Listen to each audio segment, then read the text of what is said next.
Hoy vamos a hablar de la Revolución Mexicana, primera parte. Uno de los imaginarios más importantes de toda la historia mexicana es la Revolución, es el capítulo de la Revolución.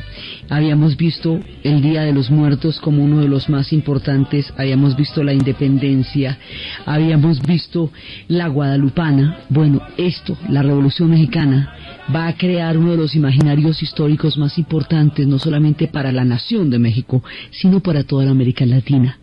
Van a crear un espectro que recorrerá el siglo XX. Entonces, vamos a empezar, porque es un proceso de un caos y de una cantidad de vaivenes, y eso pasan cosas y se dan bala y montan en trenes, mejor dicho, esto aquí pasa de todo, pues un pueblo movilizándose. Entonces, la vez pasada habíamos visto cómo México había solucionado 3 problemas básicos. Había solucionado el problema de si era imperio o república en la época de Iturbide, en la época de la independencia, con Morelos y con Hidalgo, del problema del imperio o del problema de la república con Iturbide. Después soluciona el problema del federalismo, del centralismo con el general Santana, y es el momento en que enfrentan la invasión de los Estados Unidos cuando les quitan los territorios. En esa época los ejércitos norteamericanos, los ejércitos de Estados Unidos, tenían unos estandartes verdes. Y ante la bronca que eso va a producir en ese momento, a esos estandartes le decían green, que significa verde en inglés, vete, váyase, ¿sí? Green, go. Y eso, digamos, en nuestra fonética quedó gringo, y de ahí viene. Entonces, habíamos visto cómo se habían dado una pelea tremenda contra los gringos, y los gringos se han quitado la mitad del territorio. Y después vienen los franceses, y habíamos visto este capítulo dramático, terrible, tremendo y lleno de pasiones y dolores de Maximiliano y Carlota, y del descaro de la invasión francesa, que además quería ponerles un imperio. Después de todas estas épocas de turbulencia política, habíamos visto cómo había llegado la era del porfiriato, y cómo Porfirio Díaz va a poner, digamos, fin a todos estos levantamientos a través de una dictadura terriblemente fuerte. En esa dictadura, él empieza, además, habíamos visto cómo Porfirio comienza como un antirreeleccionista, cómo él se va a rebelar contra Benito Juárez, con quien él tuvo muchos acuerdos políticos y en quien creyó. Este personaje, Porfirio Díaz, había peleado en todas estas guerras que les conté, había peleado contra los gringos, contra los franceses, las había peleado todas, era partidario de Benito Juárez, y luego considero que Benito Juárez quería hacerse reelegir. Y entonces se opuso a la reelección de Benito Juárez, y después fue cuando hubo un interregno pequeño que gobernó Lerda, Juan de Lerda, y después va a entrar, después de un año, o sea, Benito muere, y entre Benito y el interregno llega Porfirio Díaz y asume el poder en 1877. Y habíamos visto cómo, con esta cantidad de contradicciones que hay en la política mexicana, Porfirio Díaz subió supuestamente como un antirreeleccionista, y se va a hacer reelegir más de 6 veces. Él se va a eternizar en el poder, va a gobernar 34 años hasta que le saca la piedra a todo el mundo, porque ya estaba bueno de porfiriato. Entonces, habíamos visto cómo Porfirio moderniza México desde arriba. Lo moderniza en términos de construir el ferrocarril, que es una obra colosal. 24.000 kilómetros de vía férrea llega a construir él, y eso hará posible la revolución, porque nadie sabe para quién trabaja. Entonces, eso, digamos, él va a abrir las puertas a los capitales extranjeros, va a crear procesos de infraestructura, va a crear empréstitos, va a codearse con la banca internacional, va a crear, digamos, como una universalidad de México, o sea, va a poner a México como en el mapa de la banca y del mundo en ese momento. Pero su revolución digamos, su proceso de modernización. Habíamos visto que México había tenido un proceso de modernización en términos legales con Benito Juárez, cuando separó la Iglesia del Estado y creó el Estado laico. La segunda parte viene con Porfirio Díaz, cuando Porfirio Díaz hace esa cantidad de transformaciones en términos de infraestructura, en términos de banca, en términos de empréstitos, pero él va a aumentar muchísimo más la concentración de la tierra. Va a hacer que los hacendados se hagan infinitamente más ricos mediante la expropiación de la tierra de los ejidos que le habían dado la corona española a los indígenas. Va a ser mucho más difícil la vida del pueblo, que ya era bastante miserable. Y va a ser además el momento en que empieza esta contradicción tan terrible de la exaltación del indio histórico, de la figura de los aztecas, y el desprecio del indio vivo. Entonces a ellos los aztecas les parecían muy divinos y muy sensacionales, y los mayas les parecían los más chéveres, y los indios de carne y hueso que habitaban en México, eso sí no, eso sí les parecían pobres y patirrajaos. Entonces esta contradicción va a ser absolutamente terrible, porque aman los ancestros de un pasado glorioso, pero no aman a sus descendientes. Tanto que nadie puede creer que los mayas hayan sido así de maravillosos y que sigan vivos, entonces dicen que fueron los extraterrestres. Pues qué cosa, como si no pudieran estos pueblos venir de tan alta estirpe. Entonces hay un líos con el pueblo, con el pueblo indio, hay líos con los campesinos, hay líos con toda la población que no está integrada a este sistema de gran capital y de banca internacional. Y este es un personaje, digamos, con un culto a sí mismo que llega a creerse invencible. Es como de la novela del dictador, es como del otoño del patriarca. Este hombre se va a creer que en México empieza y termina con él. Entonces va a crear una época en la cual va a ser la elegancia de los palacios, y en estas haciendas se van a hacer unas fiestas y unos bailes muy tremendos, y la gente en las elegancias más extremas y con todos esos brocados y esos rebozos van a bailar danzones. Esta música tan hermosa y tan entrañable del alma mexicana en ese momento la bailaban solamente las élites. Y la bailaban en esos... Pero es que las haciendas mexicanas son una cosa inimaginable. Y los salones de baile, y las escaleras, y las arañas de cristal. Aquello era mucho lo tremendo, pero era un mundo para pocos. Entonces estaba excluido el pueblo mexicano. O sea, ellos ya resolvieron los problemas de qué tipo de Estado van a tener a través de todos los procesos que hemos contado, pero no han resuelto un problema capital: la integración. El pueblo mexicano no está integrado a un Estado, se siente completamente excluido de lo que está pasando, de esta prosperidad desde arriba, de estas reformas desde arriba, que en nada modifican ni cambian la situación del campesino, antes por el contrario, la empeoran, y los sectores de la clase media también se ven bastante empobrecidos y pauperizados por esta política de un gobierno que era fundamentalmente para ricos y para grandes capitales y para grandes hacendados y para tremendos latifundistas.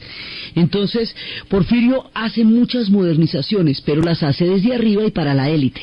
El resto del país no se entera, pero en cambio sí le va mal. Entonces, esto aguantaba mientras la nación estuviera creciendo económicamente, bueno. Pero es que ahí los coge una crisis económica, y cuando los coge una crisis económica, ahí sí, hasta ahí llega el cuento.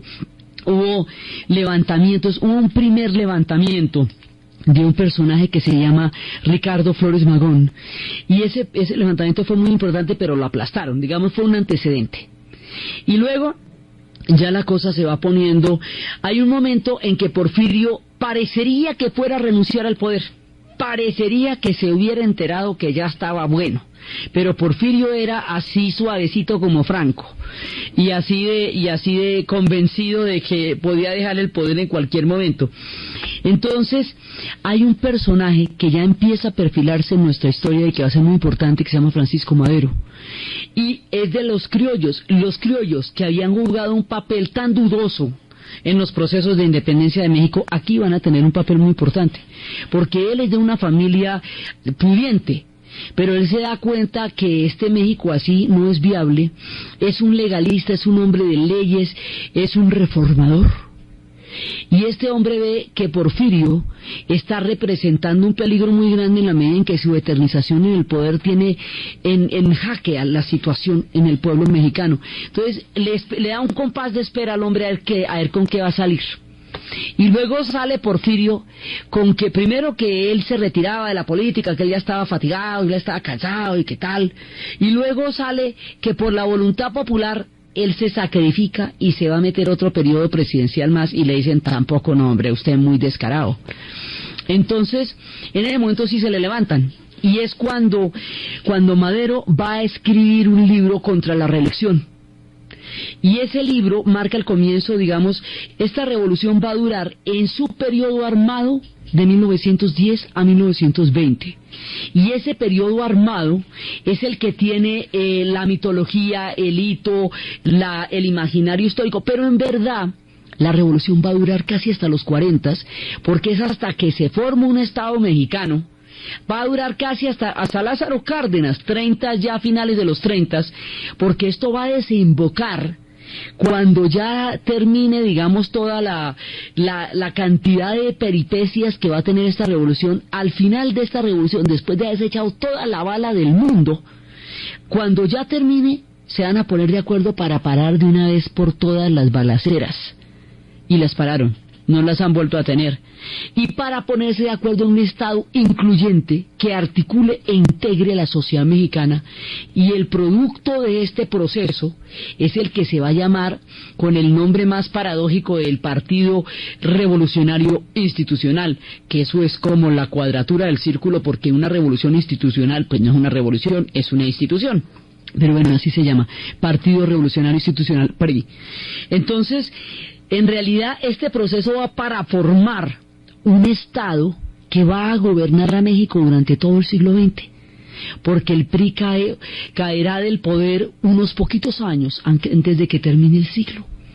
Pero es, digamos, todo el siglo XX para México está determinado por este proceso, desde la formación del Estado que va a surgir de la revolución hasta el imaginario tan importante que va a quedar creado en la música, en la literatura, en los corridos, en todos lados. El mundo conocerá la Revolución Mexicana, entre otras cosas porque es la primera revolución del siglo XX.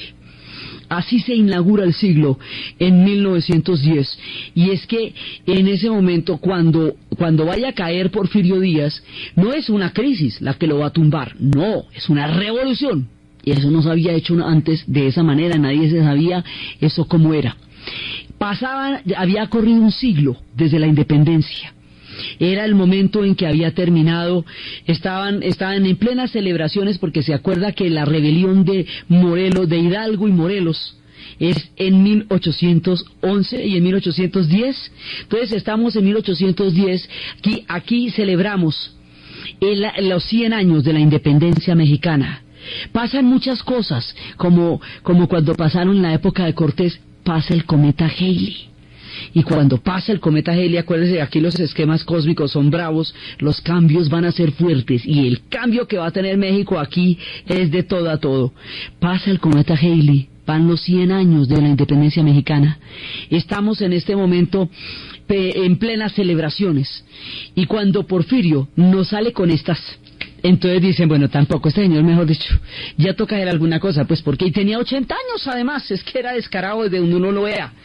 Entonces le ponen el libro contra la reelección, y empieza lo que va a ser un levantamiento. Entonces a Madero le tocó exiliarse, y luego devolverse, y luego exiliarse, y en este periodo de la revolución las relaciones con Estados Unidos van a tener un periodo más bien amable.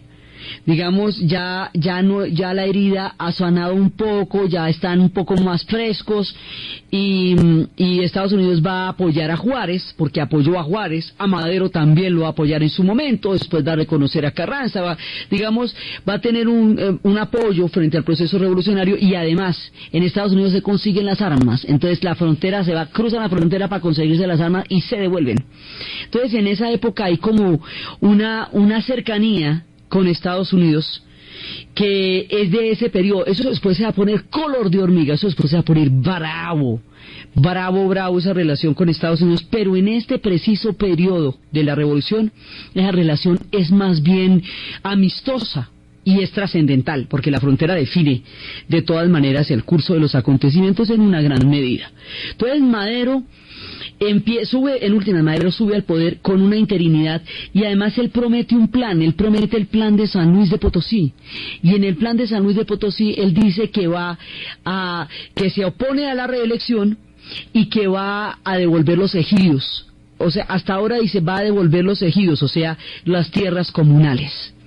Entonces, pues hasta ahí no hay problema, porque esto, digamos, nunca se ha planteado antes, y menos después del Porfiriato. Entonces, durante la época del Porfiriato, entonces suena bien, suena muy bien. Y en ese momento lo van a apoyar distintos sectores de la sociedad mexicana que se van a levantar en armas para apoyarlo.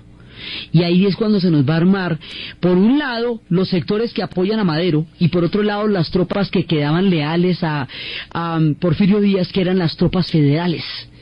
Y ahí ya empieza, digamos, el levantamiento en forma. Madero es un reformador, y los reformadores tienen un problema gravísimo, y es que resultan demasiado tibios para los intereses de transformación que representan, y demasiado osados para los intereses de privilegios que amenazan. Entonces normalmente terminan atravesados por las dos fuerzas de la historia, pero sin los reformadores la historia no avanzaría. Francisco Madero va a vivir una suerte de alguna manera parecida a la de los reformadores, a la de Salvador Allende, a la de Gorbachev, que sí quedó vivo para contar el cuento, cosa que no le pasó ni a Allende ni a Madero, pero sin ellos, sin los reformadores, sin aquellos que empiezan a abrir la capacidad de los pueblos para transformarse a través de las leyes, no habría ningún cambio en la historia, o sea, no habría manera de transformar profundamente las sociedades. Él cree en la ley, y él va a tratar de hacer esto, digamos, él va a tratar de hacerlo por la ley, pero los acontecimientos lo van a sobrepasar y va a quedar barrido por la marea de la historia. Entonces a él lo va a apoyar, por un lado lo va a apoyar Villa, y por el otro lado lo va a apoyar en el centro, en el norte lo va a apoyar Villa, en el centro lo va a apoyar Orozco, y en el sur Zapata. Entonces aquí empieza una época en que empiezan los levantamientos. Nuestros personajes van a ir apareciendo a medida que los acontecimientos los van llamando, y vamos a ir contando quiénes son y qué van a hacer en este proceso. Entonces aquí hay varios elementos. La primera es el ferrocarril. El ferrocarril es fundamental porque el ferrocarril permite la concentración del desplazamiento de tropas para un lado y para otro. Y por el otro lado está la ametralladora. Esos dos elementos van a hacer que esta guerra sea muy sangrienta, porque va a morir muchísima gente, y prefiguran la tragedia de la Primera Guerra Mundial. Pero en la Primera Guerra Mundial van a morir muchos más, porque es que Europa es chiquitica. Entonces todo el mundo concentrado en una misma chamba, pues la matazón sí es muy tenaz. Aquí es que México es muy grande, grande. Entonces mientras usted se va para allá y se devuelve, pues nunca hay un cerco como los que se presentaron en las batallas, los que se presentarían después en la Primera Guerra Mundial. Pero, ¿por qué no? Porque el territorio era inmenso. Pero aquí ya empieza a haber un germen de mortandad que nos anuncia cosas terribles de las que van a pasar en el siglo XX. Entonces, el primer personaje que hace posible la revolución es el ferrocarril. Sin eso no hay absolutamente ninguna posibilidad de que este pueblo se hubiera encontrado de un lado para otro. La máquina 501. Con la máquina 501 vamos a inaugurar una parte fundamental de la forma como vamos a narrar las historias de la Revolución Mexicana, y son los corridos. Los corridos son memoria. Los corridos son mensajes que se transmitían para dar órdenes a un lado y otro, porque el telégrafo no estaba al acceso del pueblo, así que era a través de los corridos. Los corridos son expresión popular. Los corridos son crónicas de lo que pasaba, son los periodistas populares de la época, es la voz del pueblo que va contando lo que pasa, es la manera como se enteran de las noticias. Es tan poderoso el corrido que transcurrido el siglo XX y todavía en el siglo XXI sigue siendo la voz del pueblo. porque los corridos, esta manera como la gente está contando lo que no sale en los diarios y lo que no sale en las editoriales, lo que sale del pueblo, lo que pasa en el alma, lo canta el corrido. Entonces, esta revolución está cantada en corridos, y los corridos nos van a ayudar en nuestro relato, porque esta es parte del imaginario tan grande que tiene, es la mano de música que quedó de esta revolución, las crónicas, la historia de una revolución que durante mucho tiempo estuvo más cantada que contada, porque el pueblo narraba lo que estaba pasando. Entonces, ¿cuáles eran las armas que usaban? O sea, ¿cómo movilizaban? En tren. ¿Cuáles eran las armas que usaban? La carabina 30-30. Ahí están los que están apoyando a Madero, y ahí están contando cómo se van levantando. Entonces, ¿qué pasó? Pasa que Porfirio Díaz bloqueó cualquier salida política a los mexicanos al no aceptar retirarse del poder. Entonces, como no permitió que estas cosas se hicieran políticamente, como no permitió que hubiera una salida legal como le estaba proponiendo Madero, pues lo que va a haber es un levantamiento así, directamente. En ese levantamiento es cuando les digo que Madero va a asumir una interinidad, una especie de una presidencia mientras llamamos a elecciones. Pero para darse ese proceso, el tipo necesita que lo apoyen, porque solito no hubiera podido contra el porfiriato. O sea, el porfiriato lo va tumbando políticamente en términos, digamos, de ley, Madero. Pero Madero está apoyado por un personaje que era un peón de una hacienda. Y ese peón de esa hacienda va a tener, digamos, una vida durísima como la de los peones de la hacienda, y en una ocasión el hijo del dueño de la hacienda, en una práctica absolutamente común e impune en México, fue a violar a la hermana de este personaje, y él se le paró y no le permitió que violara a la hermana y lo mató. Al madre lo matado, pues le toca irse de la hacienda, porque ¿qué vamos a hacer? Y se va para el monte, y en el monte arranca con una columna de gente que estaba en el monte, en un principio de bandoleros, porque es que bandoleros quedan botados de todas las guerras que hemos hablado, que todavía hay gente en el monte, y la que falta. Entonces, él va a estar ahí, y luego ya va a apoyar a Madero cuando cree Madero. Este personaje, cuando está en el monte, va a tener un maestro. Ese maestro le va a enseñar a leer y a escribir, y él va a estar muy agradecido con ese maestro. Ese maestro después va a morir. Nuestro personaje se llama Doroteo Arango, y el nombre de su maestro, cuando el maestro muere, en homenaje a él, adoptará su nombre como su nombre de combate, Pancho Villa. Pancho Villa empieza a apoyar por el norte. Ahora, y por el otro lado, viene en el sur. Va a venir un personaje que es un indio maya, un indio de la vida más dura de los indios, porque como habíamos visto, la condición del indio en México es absolutamente terrible, es gravísima, porque no existe, es invisible, o sea, no tiene derechos de ninguna clase. Está recubierto por un manto de un pasado glorioso que a él en carne y hueso no le cubre. O sea, es una época en la que hay una nostalgia, y todo eso habíamos visto que era parte del imaginario, pero pero los indios vivos de carne y hueso sí, eso sí no. Entonces, Emiliano Zapata es un indio, y Emiliano Zapata se va a levantar también en el sur, en toda la zona del sur, en toda la zona maya. Después vamos a ver qué tan importante será el espectro histórico de la figura de Emiliano Zapata. Y en el centro se va a levantar Pascual Orozco. Entonces ahí ya viene todo el levantamiento, y con el levantamiento empieza la revolución. Entonces la revolución va a montar a un pueblo en armas. Cada uno de estos sectores, digamos, es parte de una diversidad inmensa de México, inmensa. En el norte hay grandes haciendas y hay ranchos, y los ranchos ¿se acuerda que los ranchos los habíamos visto en la frontera, que había prisiones, había misiones y había ranchos? Pues los rancheros también forman parte de esta rebelión, porque también son parte del personal que va a estar levantado en esa rebelión, porque la gente de los ranchos también quiere unas condiciones posibles que no tiene, porque toda la ventaja está para los grandes hacendados, entonces están los de los ranchos.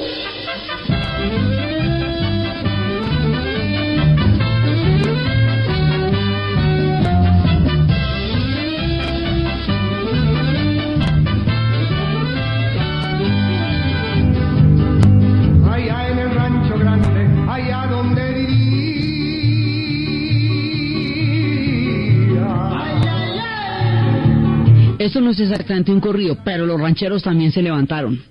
Entonces, estos son, por un lado, los rancheros. Hay un pueblo, digamos, hay diferentes sectores que están por fuera de todo el beneficio económico. Entonces están los campesinos, los rancheros, y están los indígenas, que son los indios que representa Zapata. Y además hay, digamos, aquí hay, primero, sectores muy diversos entre sí que están de acuerdo en que se van a levantar. Segundo, objetivos completamente distintos también, porque es que esto no tiene un proyecto unificado. Entonces, por un lado, Madero quiere es evitar la reelección. Digamos, básicamente tiene un proyecto constitucionalista, un proyecto legal. Pero la revolución lo que quiere es la devolución de los ejidos, y fundamentalmente lo que va a plantear Zapata, que es absolutamente importante, es que Zapata va a plantear la necesidad de la reforma agraria, pero la reforma agraria de verdad. O sea, él lo que quiere son las tierras comunales. Los ejidos son las tierras comunales. Son aquellas tierras que la corona le había dado a los indígenas dentro de el margen mínimo de derechos, o de, digamos, de leyes de protección, más que derechos que llegaron a tener. Y eso se lo fueron quitando los latifundios, y ese fue el proceso que Porfirio Díaz aceleró. Entonces, para ese momento, la vida de los indios en el sur, de los indios mayas, de los descendientes mayas, es muy, muy dura. Y Zapata va a ser el ala más radical, porque Zapata no va a transigir de ninguna manera en la reforma agraria. Porque es que hay un momento en que Madero ya está en el poder. Entonces Madero ya está en el poder, no hay ningún problema. Entonces él dice, bueno, serenémonos todos, ya se ve que no va a haber reelección, ya logramos bajar a Porfirio del poder. Inclusive cuando Porfirio se da por vencido y tiene que salir del país, antes de salir Porfirio dijo, Madero se ganó la rifa del tigre, soltó ese tigre, vamos a ver si lo puede manejar. Madero no va a poder manejar ese tigre. Además, Porfirio, antes de salir, tenía una frase que la vamos a recordar en el futuro, que se le atribuye a él, cuando decía, pobre México, tan lejos de Dios y tan cerca de los Estados Unidos. Entonces, estas son parte de los anecdotarios de Madero, son parte de los anecdotarios de Porfirio Díaz. Y Porfirio Díaz va a, inclusive dicen en el argot popular, que la canción de la cucaracha se la van a dedicar a Porfirio Díaz, porque ya al final era un hombre envejecido y aún muy ambicioso. Entonces decían que esa cucaracha ya no puede caminar porque le falta una pata para andar. Era parte, digamos, del desprecio popular que este personaje, que se había excedido de todo a todo en su voluntad de poder y en su exaltación al culto de la personalidad, generó de la manera más adversiva dentro del pueblo mexicano. Entonces, bueno, si ya fue Porfirio y ya está Madero, y Madero está haciendo lo que dijimos que iba a hacer, Madero empezó las reformas y todo eso, entonces ya nos podemos descansar, ¿cierto? Ya podemos dejar las armas. Y es cuando dice, no señor, me muero de la pena, pero no podemos dejar las armas, porque es que resulta que nosotros no hicimos una revolución ni un levantamiento de semejantes proporciones para tener un señor de manitas finas en el poder. Nosotros aquí lo que queremos es la reforma agraria, y hasta que no logremos la reforma agraria, aquí no ha parado la revolución. Entonces, que usted está en el poder no nos garantiza todavía nada. Además, Madero es una figura tan, digamos, tan atenazada por las fuerzas de la historia.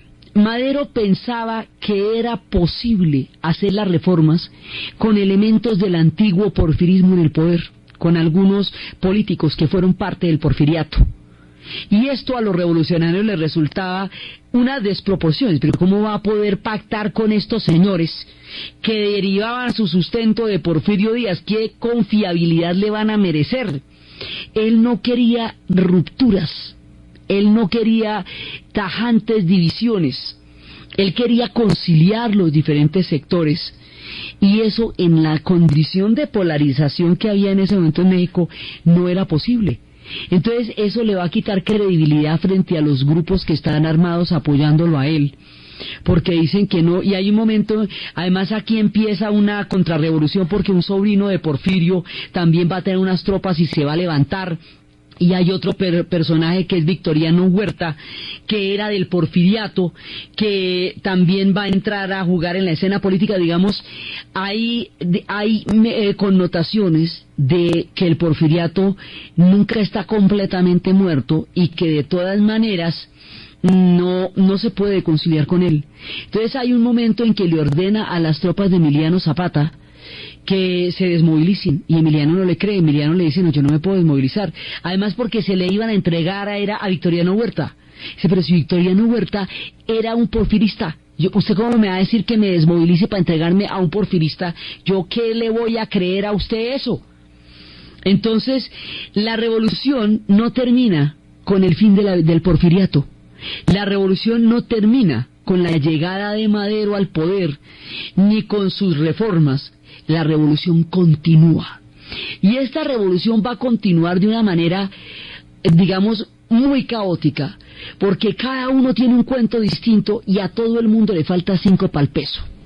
Ni Madero tiene las condiciones históricas para mantenerse en el poder, entendiendo, digamos, el tamaño de su tarea en términos de reformas, porque cuando él empieza a hacer las primeras reformas los primeros conatos de la reforma agraria, que era el plan de San Luis de Potosí, en ese momento a los agraristas, a la sección de Zapata y de Villa, de Zapata fundamentalmente, le va a parecer ridículo las reformas que van a ser, mejor dicho, irrespetuosas con respecto a lo que el pueblo está esperando. Y a los antiguos porfiristas, que a los latifundistas y a los dueños de la tierra, las mínimas reformas le van a parecer el acabose, el despelote, lo terrible le van a parecer. Entonces este hombre va a quedar en una marea de la historia, donde eventualmente a él lo van a terminar devorando. Entonces, en ese momento la revolución continúa. Y Villa va a ir al norte, pero la expansión de Villa va a ser muy grande, porque Villa va a tomar un montón de territorios. Villa va a tomar todo el norte, va a tomar Torreón, va a tomar Durango, va a tomar Zacatecas, va a tomar una cantidad de pueblos. Y cuando toma Zacatecas, esto es lo que nos cuentan. Estas son las historias que cuentan los corridos de la toma de Zacatecas. Entonces, mientras tanto, están pasando, digamos, la revolución es un escenario complicadísimo, porque hay 3 columnas sublevadas. Madero en ese momento llega a ser elegido presidente y tiene su vicepresidencia, y tiene su vicepresidente también en ese instante. Y resulta que cuando Madero llega a ser vicepresidente, cuando Madero llega a ser presidente y tiene a Pino Suárez como vicepresidente, Zapata lanza el plan de Ayala, que es la reforma agraria radical, y propone la sustitución de Madero por el general Pascual Orozco, que es el que está en el centro. Sí, o sea, hay 3 columnas levantadas: Villa en el norte, Pascual Orozco en el centro, Zapata en el sur. Y a la vez está estallando por el otro lado una contrarrevolución, que es una sublevación de los generales al mando de Félix Díaz, que es el sobrino de Porfirio Díaz. Y en ese momento, ahí cuando se da una contrarrevolución, cuando esto está pasando en ese instante, es cuando Victoriano Huerta, ¿se acuerda que no confiábamos en él? Que Zapata había dicho que no, que él de ninguna manera se iba a licenciar las tropas, y menos ante Victoriano Huerta, porque Victoriano Huerta había sido porfirista, y él no confiaba de ninguna manera en los porfiristas. Bueno, pues razón tenía y buen olfato, porque Huerta ordena, en el momento que se da la contrarrevolución, y las tropas de Félix Díaz, el sobrino de Porfirio, atacan. Sí, porque entonces ya ahí ya es todos contra todos. Además, en esta revolución no están peleando solamente los hombres. Detrás de ellos van las mujeres, y van los niños, y van los perros, y van haciendo tortillas. Y esto es una recocha en medio de lo tenaz, mucho. Esto es una cosa, y se moviliza todo México para arriba y para abajo, y van cantando, y el tren y todo eso. Es difícil de, digamos, de entender, porque es que esto llega a un momento en que se caotiza mucho, pero esto tiene un hilito. Entonces, en el momento en que estalla la contrarrevolución, es decir, que las columnas de Félix Díaz se van a enfrentar a las fuerzas insurgentes que están en ese momento, que están en ese momento sublevadas, ahí, en ese instante, Huerta ordena la detención del presidente Madero y del vicepresidente Pino Suárez.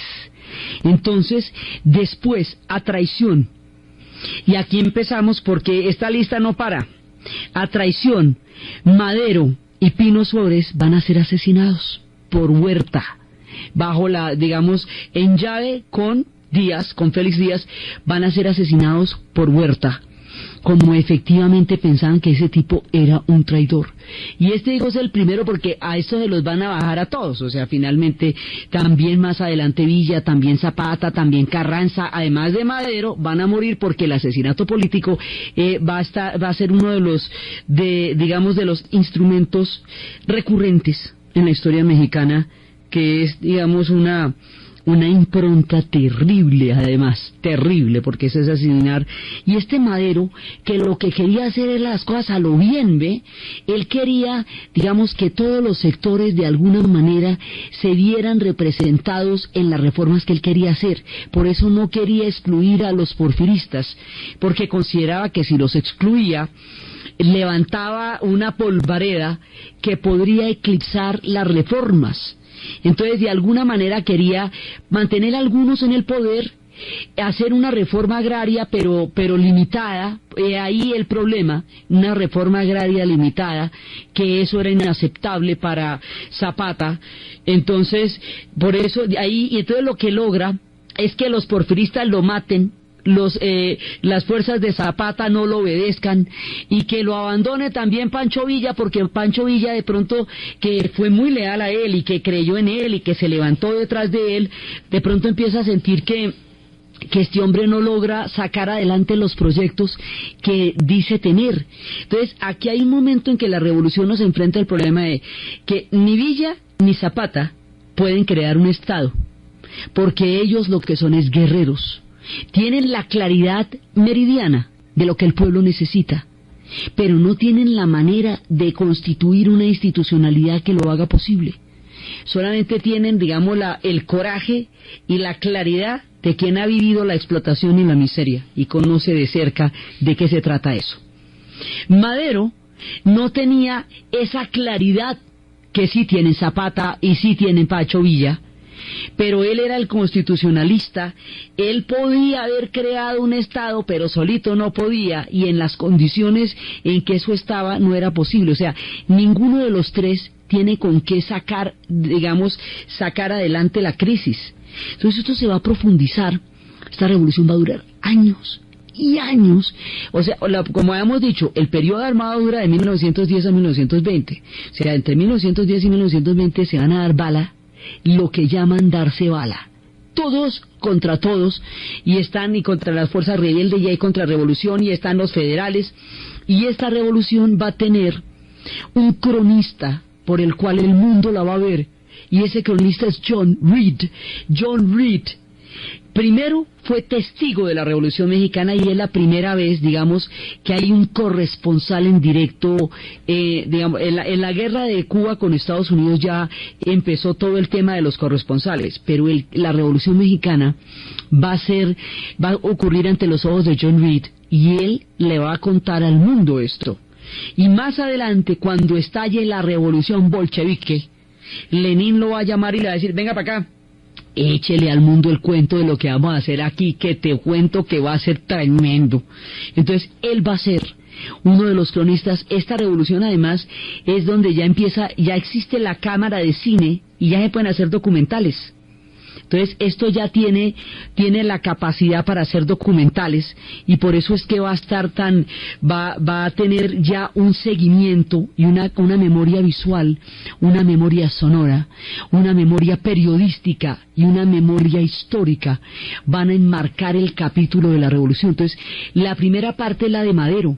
Una vez asesinado Madero, aquí queda un vacío, la cosa más impresionante. Villa sigue avanzando, Huerta quiere tomarse el poder, entonces ya todos siguen es contra Huerta porque ya le han visto la calañita a Huerta, y es cuando Villa llega a Ciudad Juárez, Villa llega a Chihuahua, Villa llega a Torreón, Villa llega a Sinaloa y a Sonora, a la Veracruz. O sea, el hombre se está yendo con todos los hierros, ¿sí? Y Zapata por el sur y Orozco en la mitad, y Huerta tratando de mantener una dictadura que es así, mejor dicho, esa figurita no se la va a aguantar es nadie, porque si no se aguantaban a Madero, que era un chévere, que realmente tenía una buena intención alrededor de todo, pues que es un personaje de la calaña de haber emboscado, arrestado y matado a Madero, pues menos. Entonces aquí esto está todavía en un grado de indefinición poderosísimo, grandísimo, porque todo el mundo está contra Huerta. Huerta no va para ninguna parte, las tropas avanzan, van por el monte, y esto va a llegar a tener muchos más matices. Después van a aparecer otros personajes, después va a aparecer Carranza, después vamos a ver cómo Ambrose Bierce se feria la vida en la revolución en una fabulación maravillosa de Carlos Fuentes, que es Gringo Viejo. Después vamos a ver cómo los corridos siguen avanzando y nos cuentan más historias de Pancho y de Zapata, hasta que esto se institucionalice y se convierta en la integración de un país alrededor de un Estado. Estas cosas, todas las correrías de Zapata, la historia tan poderosa que va a montar en Zapata, porque él será la inspiración y la razón de los zapatistas en el futuro. Eso lo veremos en su momento. Las hazañas y todas las historias legendarias de Villa, y el personaje que va a reemplazar a Madero en su marea de la historia, otro reformador que lo cogen también y lo hacen de almuerzo, que va a ser Carranza. Y todas estas historias de balas, trenes, corridos, Adelitas, de tortillas, de monte, de todo esto son las que vamos a continuar viendo en el siguiente programa. Entonces, desde los espacios de la primera revolución del siglo XX, desde las figuras del reformador de Madero, desde la historia eterna del porfiriato, desde la figura histórica de Pancho Villa, desde la importancia de Emiliano Zapata, desde las tendencias agraristas, desde el plan de Ayala, y desde todos estos espectros que van creando la marea revolucionaria en la historia mexicana, en la narración Diana Uribe, en la producción Jessy Rodríguez, y para ustedes, feliz domingo.